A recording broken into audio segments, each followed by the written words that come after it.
కాబట్టి ఆత్మవిద్యలో మీరు చెప్పినట్లుగానే మనము కన్నుకు కన్నయ్యి అని ఇంకా చెప్పబోతున్నాడు ఆయన. అప్పుడు భగవాన్ అన్నారు, అక్కడ మనస్సు అంటే ఆకాశము. ఇంకా ఎన్ని ఆలోచనలు దాన్ని పట్టేస్తున్నాయి కదమ్మా. ఇంకో 1,000,000 ఆలోచనలు పెట్టి అక్కడ ఏమైనా ఖాళీ ఉండదా? కాబట్టి మనస్సు అంటే ఆకాశం, ఉనికి. ఆ ఆకాశంలోనే కదా ఉంటున్నాయి. అవునమ్మా.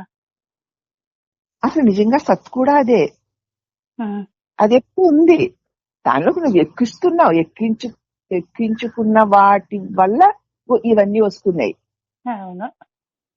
నీ మనసు ఆలోచనలన్నీ దేనిలో ఉంచుతున్నావో అదే నేను. అది మనస్సు అంటున్నారు గాని ఈ ఆలోచనలన్నీ అది సత్స్వరూపమే అయి ఉండగా ఇవన్నీ దాన్ని కప్పేస్తున్నాయి. అందుకు మానసాకాశం అన్నారు. అవునమ్మా, అర్థమైందమ్మా. అందుకే ఇంత మళ్ళీ వెనక్కి తిరిగి అందుకే చెప్పానమ్మా. కాబట్టి అక్కడ మనసు అంటే ఆకాశమేను, ఉనికి అంటే సత్తు కదా, కన్ను అంటే జ్ఞానం అంటే ప్రకాశం. అవునమ్మా. ఆ ఉండడమును ఈ జ్ఞానమును ప్రకాశమును కలిసి నీకు ప్రపంచంగా కనపడుతున్నాయి. ఉన్నావు, తెలుసుకుంటే ప్రకాశమై ఉన్నావు. ఉండడము ప్రకాశించడమే ప్రపంచంగా నీకు కనిపిస్తోంది. ఉన్నావు కదా, నేను అని మళ్ళీ తెలివిగా కూడా ఉన్నావు. ఆ తెలివిలో ఈ ప్రపంచం కనపడుతుంది.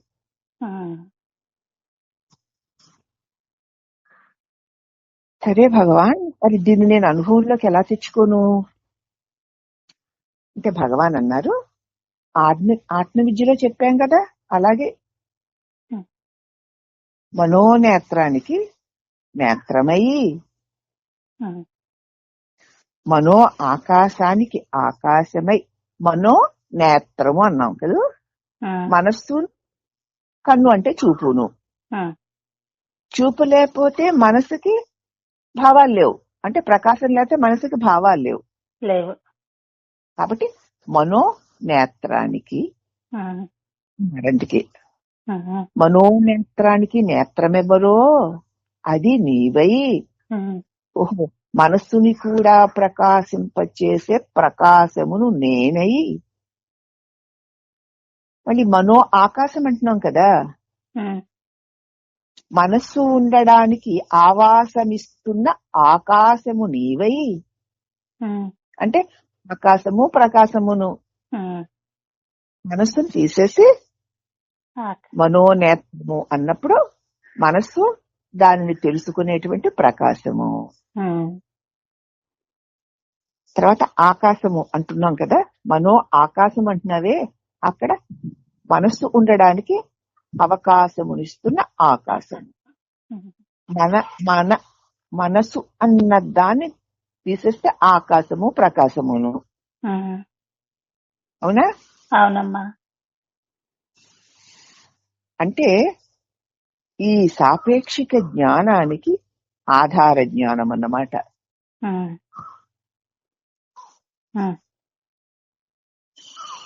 మానసాకాశమును ధరించి ఉన్నది చిదాకాశమే. మనస్సు తీస్తే చిదాకాశమే, ప్రకాశమే, చిదాకాశమే.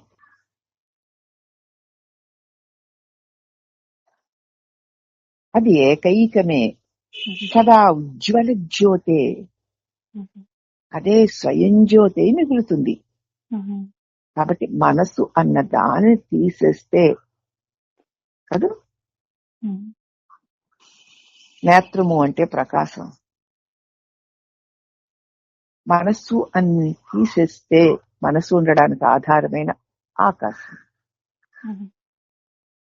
ప్రకాశమై వ్యాపించి ఉన్న చిదాకాశము, అదే ఏకైకమైన ఉజ్వల జ్ఞాన జ్యోతి, అదే మిగులుతుంది.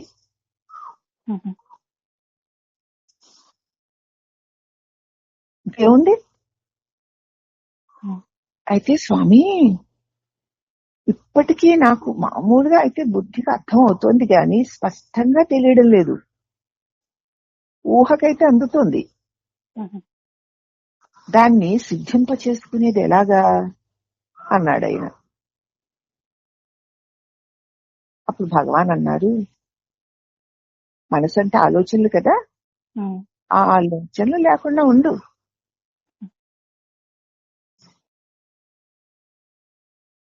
నువ్వు చిదాకాశమే. ఆ ఆలోచనలు వచ్చాయా చిత్తం అయిపోతావు. చిత్తం వచ్చిందా ఇదిగో ఈ స్థూల దేహం అయిపోతావు. కాబట్టి దాన్ని నువ్వు సిద్ధింప చేసుకోవాలంటే ఆలోచనలు లేకుండా ఉండు. అయితే అంతర్ముఖమైన మనస్సునందే అది అనుభూతం అవుతుంది. మనసు అంతర్ముఖం అవ్వాలి తన మూలంలోకి. ఆలోచన ఎక్కడ పుడుతుందో అక్కడ నిలిచి ఉండాలి. దానివల్ల అది సిద్ధిస్తుంది తప్ప ఇది అలాగా అది ఇలాగా వాళ్ళు వీళ్ళు ఇలాగ ఏవేవో ప్లాన్లు, ఏవేవో మాటలు, ఏవేవో గోల. దానిలో అసలు నీకు ఎక్కడున్నావో, ఏం చేస్తున్నావో, నీకు ఏది అవసరమో, నీకు ఏది అవసరం కాదో ఏ వివేకమే లేదు కదా. కానీ గొప్ప వివేకవంతుల్లాగా ప్లాన్ల మీద ప్లాన్లు వేసి వస్తాం. అయితే నీకు ఈ చిదాకాశము అనుభవానికి రావాలంటే ఆలోచన లేకుండా ఉండాలి. అయితే అంతర్ముఖమైన మనస్సునందే అది అనుభూతం.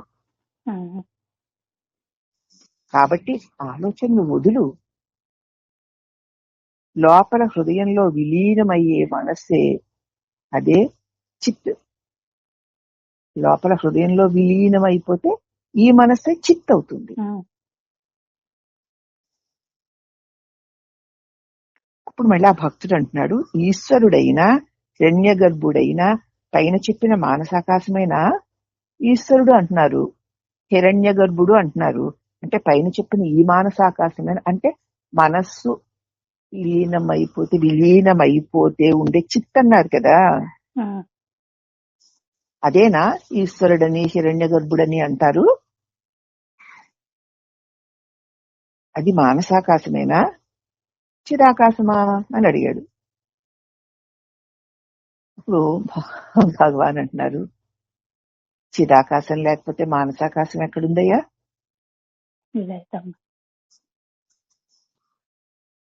అలాగే ఈశ్వరుడు హిరణ్య గర్భుడు కూడాను ఆ చిదాకాశం లేకపోతే మానసాకాశం గాని, ఈశ్వరుడు గాని, హిరణ్య గర్భుడు గాని, ఇంక ఏ దేవతా మూర్తులు గాని ఎవ్వరు ఈ జగత్ రూపము గాని చిదాకాశం లేకపోతే ఉండగలవా?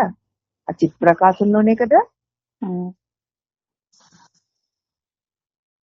అయితే ఈశ్వరుడు హిరణ్య గర్భుడు అంటున్నారు కదా, వారిద్దరిలోనూ భేదం ఏమిటి అని అడిగాడు.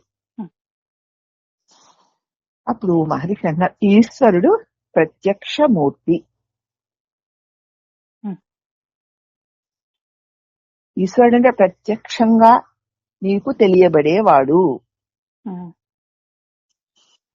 మరి ఈ ప్రకారంగా కనుక నువ్వు గ్రహిస్తే మరి చిదాకాశము కూడా ప్రత్యక్షమే కదా. నీకు చిదాకాశం ప్రత్యక్షమైందా? అదే ఈశ్వరుడు. చిత్ వ్యాపించి ఉన్న ఆకాశం అది ఊహ కాదు. మిగతా ఆలోచనలన్నీ వదిలేస్తే మిగిలిన స్థితి అదే ఈశ్వరుడు.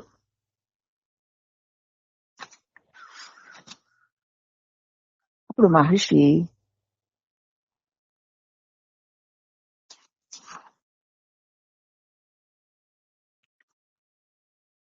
చిదాకాశం మాత్రమే ప్రత్యక్షమూర్తి అంటే మహర్షి అన్న ప్రత్యక్షం కాగలిగితే ఏదైనా నీకు ఎదురుగుండా ఒక దృశ్యంలాగా కనపడితే అది మాయతో కలిస్తేనే కనపడుతుంది. మాయతో కలిసిన ఉనికి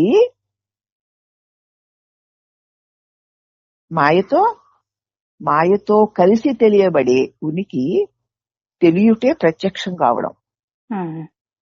నీకు ప్రత్యక్షం అయిందంటే మాయతో కలిసి ఉన్నటువంటి కలిసి ఉంటేనే నీకు ఒక దృశ్యం ప్రత్యక్షం అవుతుంది. ఉమ్, ఇప్పుడు మనకి ఈ ప్రపంచమంతా ఈ వ్యక్తులంతా కనపడుతుందంటే మనం మాయతో కలిపి చూస్తున్నాం గనక, అజ్ఞానముతో చూస్తున్నాం గనక ఉమ్, అవి ప్రత్యక్షంగా ఉన్నట్లు కనపడతాయి. మనకి ఈ ప్రత్యక్షంగా ఉన్నట్లు కనపడేటువంటి ఈ ప్రపంచము, ఈ వ్యక్తులు, వీరి వ్యవహారాలు కూడా మాయ. ఉమ్, నేను మాయతో కలిపి చూస్తున్నాను గనక. అది ఆ, ఎవరో చూస్తున్నారు, నువ్వే. నేనే. అవునమ్మా. ఏదైనా నీకు ప్రత్యక్షంగా ఒక రూపములో, ఒక వ్యక్తులలో, వారి వ్యవహారాలుగా తెలియబడుతోందంటే అది అంత మాయా దృశ్యమే, అజ్ఞాన దృశ్యమే. ఉమ్, నీ తెలివిని నీ భావనతో కలగలిపి చూస్తే తెలియబడే దృశ్యం. ఉమ్, నీ తెలివిని దేంతో కలపకు. తెలివే ఉందమ్మా. దీని నుంచి మరొక సూక్ష్మ సంకల్పం హిరణ్య గర్భుడు. ఉమ్, మాయతో కలిసిన ఉనికి తెలియుటయే ప్రత్యక్షం అంటున్నారు. అదే ఈశ్వరుడు ప్రత్యక్షం. అయితే దీని నుంచి మరొక సూక్ష్మమైనటువంటి కల్పన ఉమ్, హిరణ్య గర్భుడు. దాని నుంచి సూక్ష్మమైన కల్పన విరాట్టు. ఉమ్, వెళ్తూ విండు. ఉమ్, అది చిదాత్మ శుద్ధ స్థితి. ఉమ్, ఈశ్వరుడు విరాట్. తర్వాత దానికంటే ఇంకా సూక్ష్మమైనది. ఇప్పుడు మనం ఈ స్థూలమైన జగత్తుని చూస్తున్నామంటే ఈ దృశ్యాలకు ఆధారం కదా చూపు. ఉమ్, చాలకంటే చూపు సూక్ష్మంగా ఉంది. ఉమ్, అవునా? అవునమ్మా. ఈ చూపులో భావాలు కలవడం చేత ఆ చూపు ఏమైంది? మాయగా అజ్ఞానంతో కూడి ఉంది. కానీ అక్కడ చూపు సూక్ష్మమే, ఉమ్, దానిలో తెలియబడి స్థూలము. అవునా? ఉమ్, ఉమ్, కాబట్టి ఈ మాయతో కలిసిన ఉనికే ప్రత్యక్షము, ఆ చూపే ఈశ్వరుడు. ఉమ్, అయితే అంతకంటే ఇంకా కొంచెం ఇంకా వెనక్కి ఇంకా సూక్ష్మంలోకి వెళదాం.